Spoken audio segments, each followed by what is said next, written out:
দেশ মুসলিম, এখানে যদি সংখ্যালঘু অন্য ধর্মের হিন্দু থাকে, বৌদ্ধ থাকে, তাদের রাইটের ব্যাপারে দেখেন ইসলাম কতটা ভয়ঙ্কর হুঁশিয়ারি দিয়েছে। আল্লাহ রাসূল সাল্লাল্লাহু আলাইহি ওয়াসাল্লাম বলেন যে কেউ যদি কোনো সংখ্যালঘুর উপর অত্যাচার করে, তার উপর জুলুম করে, সে যেটার প্রাপ্য এটা থেকে যদি কেউ বঞ্চিত করে, তাহলে কিয়ামতের ময়দানে আমি রাসূল সাল্লাল্লাহু আলাইহি ওয়াসাল্লাম তার পক্ষে, ওই মুসলিমের বিপক্ষে বাদী হয়ে আল্লাহর কোর্টে দাঁড়াবো।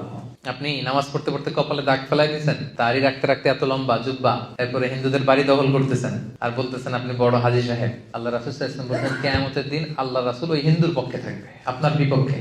কথাটার ওজন খেয়াল করেন।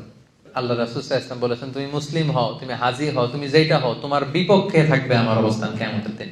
আচ্ছা, সোজা সাপটা একটা আনসার দেন। রাসূল সাল্লাল্লাহু আলাইহি ওয়াসাল্লাম যদি কারো বিপক্ষে বাদী হয়ে দাঁড়ায়, যার শাফাআত ছাড়া আমরা জান্নাতে ঢোকা কল্পনাই করতে পারি না, তিনি আমার বিপক্ষে আল্লাহর সুপ্রিম কোর্টের ট্রাইব্যুনালে আমার বিপক্ষে, জান্নাতে যাওয়ার কোনো সুযোগ কি আমার সেদিন থাকবে? জন্য খবরদার। সংখ্যালঘুদের ব্যাপার দেখেন ইসলাম কত কঠিন হুঁশিয়ারি দিয়েছে।